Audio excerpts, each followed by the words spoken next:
Victoire 4-1 du Paris Saint-Germain pour ce match d'ouverture de la Ligue 1 2024-2025. Le Paris Saint-Germain s'impose au Havre 4-1 pour ce premier match et prend déjà au sérieux ce championnat. Après, quand tu regardes le match, on ne sait pas s'ils l'ont réellement pris au sérieux. Comme vous le savez, le Paris Saint-Germain a une préparation assez bizarre. D'ailleurs, les commentateurs de DAZN ou DAZN, comme vous voulez, étaient très surpris de voir la préparation du Paris Saint-Germain. Et comme vous le savez, les deux matchs amicaux étaient sur beIN Sport. Et même quand il y a eu le match contre le Red Bull Leipzig, les commentateurs de beIN Sport qui commentaient le match amical nous expliquaient qu'ils ne comprenaient pas pourquoi le Paris Saint-Germain a fait seulement 2 matchs amicaux. Donc c'est sûr que quand tu vois l'équipe, tu te demandes si elle va être prête. Tu te demandes si le PSG va nous convaincre ce soir. Et bah, je ne sais pas si le PSG a convaincu, mais en tout cas, le Paris Saint-Germain, en jouant pas très bien, en n'étant pas prêt physiquement, ont gagné 4-1. Donc c'est ce que j'avais dit il y a quelques semaines quand j'avais trouvé ça bizarre que le PSG avait seulement 2 matchs amicaux. Est-ce que Luis Enrique s'est dit, en fait, nos matchs amicaux, ça va être les premiers matchs de Ligue 1? Parce que quand même, il faut rappeler que certes, Paris ouvre le score très tôt dans le match, à la 3e minute de jeu, grâce à Kang In Lee. Kang In Lee va marquer, je pense, plus de buts en 2-3 matchs qu'en toute la saison dernière. Sur une passe décisive de Gonzalo Ramos, qui malheureusement sort sur blessure. On ne sait pas réellement si c'est grave ou pas. L'avenir nous le dira. Mais quoi qu'il en soit, ce soir, certes, tu as eu beaucoup de mal physiquement. Des joueurs qui n'ont pas du tout rassuré. On en reparlera dans quelques minutes. Mais tu gagnes quand même 4-1. Donc ça peut laisser des espoirs. Tu te dis, tu gagnes 4-1 en jouant très très mal. Parce que pour rappel, les dernières saisons, tu jouais très mal, tu gagnais 1-0, 2-1. Mais là, bon, est-ce que cette victoire, c'est anecdotique, sachant que les buts ont été marqués à la fin? Mais on a eu beaucoup de chance. Certes, on marque dès le début du match, on perd Ramos sur blessure, mais après, malheureusement, tu perds Ramos sur blessure. Bon, Paris est sérieux en première mi-temps, on va pas se mentir. Pacho, Beraldo, en première mi-temps, ça a été propre, mais en début de deuxième mi-temps, ça a été assez catastrophique. Par contre, toujours pareil, aucun rythme, tu t'ennuies, voilà. Mais ça, on le savait, on le savait, et avec les recrues qui ont été amenées cet été, tu sais que ça va être un jeu de possession, un jeu très très lent. On va essayer de trouver les ailiers, qui va trouver le numéro 9. Ça a marché en deuxième, mais ça n'a pas marché sur tout le match. Vitinha, c'est le joueur qui m'a le plus impressionné. Il est simple, il est propre, il est magistral. Il poursuit sur sa lancée de la saison dernière. Il est vraiment impressionnant. Et je pense que ça va être de loin encore le meilleur milieu de terrain. Asensio, inexistant, très discret comme d'habitude. Randall, malgré son penalty, il est introuvable. Personne n'arrive à le trouver. Il sert pas à grand chose, le bougre. On va pas se mentir. Randall Kolo Muani, franchement, il sert pas à grand chose. Dembélé et Barcola, ils lui ont fait plaisir. Ils lui ont laissé le tir au but. On a vu que Vitinha a pris le ballon, Dembélé a pris le ballon pour lui donner à lui, pour essayer de lui redonner de la confiance. Mais voilà. D'ailleurs, Dembélé qui a marqué, je crois que même lui, il n'y a pas cru sur le coup. Bon, c'est toujours la même chose. C'est un pari en gestion. Il n'y a pas de folie dans le jeu. Il n'y a pas de folie dans le match. Mais c'est un Paris Saint-Germain quand même ce soir qui a été efficace. C'est ça qu'on peut retenir quand même. Mais il n'y a toujours pas de diversité dans le jeu. Il n'y a pas de fond de jeu, il n'y a pas de diversité. C'est la passe à 10, tu t'ennuies quoi. Tu t'ennuies. Alors si c'était la passe à 10 à l'époque du Barça de Guardiola 2010, 2011, 2012, 2008, 2009, là je te dis pas de souci, mais il n'y a pas de diversité. Bon, ça ressemblait à un match amical. On va pas se mentir. Après pour le Havre, c'était pas un match amical. Le Havre qui a mis en difficulté le Paris Saint-Germain. Mais bon. Première mi-temps 1-0. Bon, on sait que quand Paris mène 1-0, ça se relâche malheureusement. Et Paris se fait égaliser.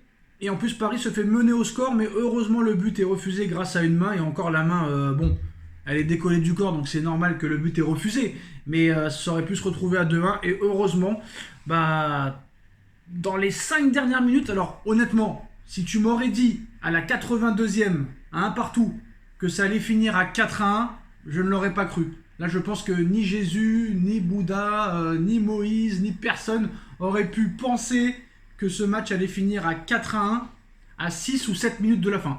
Et après, ça a accéléré en mode équipe de France. Dembélé qui marque de la tête sur un centre millimétré exceptionnel de la nouvelle recrue Joao Neves, qui a été pas mauvais. Bon, il peut faire mieux, hein. Il a encore une marge énorme de progression, mais quand tu vois que le Paris Saint-Germain a eu 76% de possession de balle ce soir. Paris a tiré 15 fois au but, mais seulement 5 tirs cadrés. On a eu 8 corners, c'est compliqué. Alors que eux, ils ont eu que 24% de possession de balle. Donc voilà, Dembélé à la 85e sur une passe de Joao Neves. Barcola, une minute plus tard, qui fait le festival sur son côté gauche. Et 1, et 2, et 3. Et je te fais un petit enroulé à la Thierry Henry. Il les a fait danser, les 3 défenseurs à vrai. Barcola, impressionnant. Et Randal Kolo Muani à la 90e. Donc 3 buts en 5 minutes. Vraiment impressionnant en fin de match. Ils ont quand même su réagir. Parce qu'à un moment donné, tu te dis entre la 45e et la 78e, t'avais l'impression qu'ils n'avaient pas envie de gagner le match. Honnêtement. Donc c'est bien. Là, on a vu un PSG efficace. Et surtout, ce qui est intéressant dans ce match, c'est qu'on a vu un Paris Saint-Germain efficace. On a vu un Paris Saint-Germain qui a été, au niveau de tous les attaquants, prolifique. C'est-à-dire que ce soir, tous les joueurs offensifs ont marqué. Et ceux qui n'ont pas marqué ont été passeurs décisifs. C'est-à-dire que Kang In Lee a marqué. Kolo Muani, Barcola, Dembélé ont marqué. Et en plus de ça, Ramos qui sort sur blessure est passeur décisif sur le but de Kang In Lee. Donc j'ai envie de te dire que là, peut-être que le PSG m'a pas convaincu, mais quand tu gagnes 4-1 dans un match où t'es pas bon, où t'es pas prêt physiquement, où tu manques de repères, où t'as pas encore ton effectif au complet, tu peux penser quand même qu'au fil du temps, même si Luis Enrique est un petit peu El Loco, on va dire, ça laisse penser quand même à une bonne saison. Après, c'était Le Havre en face. Mais bon, l'année dernière, tu commences avec un match nul pourri sur les 2 premiers matchs. Là, déjà, tu as plus de points en un seul match que sur les 2 premiers matchs de la saison dernière. Donc, c'est assez intéressant. Au niveau des recrues, là, c'est compliqué. Hein. Vraiment, c'est compliqué. Alors, j'ai pas compris déjà la compo de Enrique. Il te met Zagué à gauche. Bon, ça, c'est normal, il n'y a pas d'arrière gauche. Beraldo. En première mi-temps, il n'a pas été mauvais, Beraldo. Faut pas être trop dur. Mais en deuxième mi-temps, il a un peu coulé. Pacho, j'ai pas trop aimé. Hakimi, il a fait son match, mais toujours pas extraordinaire. Par contre, Mbaye, très déçu. Voilà. Bon, il a testé, il a fait jouer un joueur de 16 ans. Il a eu une occasion, il aurait pu marquer. En fin de première mi-temps, si je me trompe pas, il a failli marquer, Mbaye. Mais voilà, c'est très très juste. Est-ce que c'est une pépite? Je pense pas. Est-ce que c'est un mauvais joueur? Je pense pas non plus, mais on verra. Gonzalo Ramos, il a fait une passe décisive, mais malheureusement, il est sorti sur blessure. Mais voilà, Asensio, je l'ai trouvé discret. Vitinha, exceptionnel, remarquable, incroyable, exemplaire. Kang In Lee, pas mal. Par contre, Warren, très inquiet. Hein. Warren, là, ça fait depuis le mois de janvier où le mec, il est aux abonnés absents. Il est transparent. Pacho, très très moyen. Et que dire encore une fois de Donnarumma, hein, qui sur le but du Havre est fautif. Oui, d'accord, les défenseurs ne sont pas au marquage. Je veux bien le concevoir et l'accepter. Mais je suis désolé, Donnarumma, sur le but du Havre, il est... En plus, c'est sur son domaine de prédilection. C'est sur la ligne qu'il est fort. Et même là, il se trouve. Donc à un moment donné, Monsieur Enrique, si vous avez des cojones, dites ce que vous avez dit. Personne n'est numéro 1. Il a fait une faute. Il doit aller sur le banc maintenant. Parce que là, ça fait 3 ans que ça dure. Ça commence vraiment à faire long. Donc maintenant, tu as acheté un Russe 15 millions d'euros. Tu as Arnaud Tenas qui est champion olympique avec l'Espagne. Donc ça, c'est peut-être mieux que Donnarumma. En tout cas, faut tester. En tout cas, pour finir sur ce débrief, 4 buts marqués. Il y a eu quand même un coaching décisif de la part de Enrique parce que ceux qui sont rentrés ont marqué. Ça, c'est quand même une chose positive. Alors, Pacho, il y en a beaucoup qui sont un peu perplexes. Hein, ça dit tout et son contraire. Bon, moi, je l'ai trouvé volontaire, combatif. Mais des fois, physiquement et au niveau de la concentration, c'était limite, quoi. Mais voilà, moi, je pense qu'il faut absolument recruter un vrai numéro 9. Je pense qu'il faut absolument 2 latéraux en urgence, que ce soit à gauche ou à droite, parce que là, Hakimi, pour moi, il a montré encore ses limites. Aucun rythme, ça, il va falloir vraiment régler ce problème. La défense ne me plaît pas du tout, que ce soit Beraldo pour l'instant, Pacho, même l'entrée de Marquinhos, ça c'est bizarre.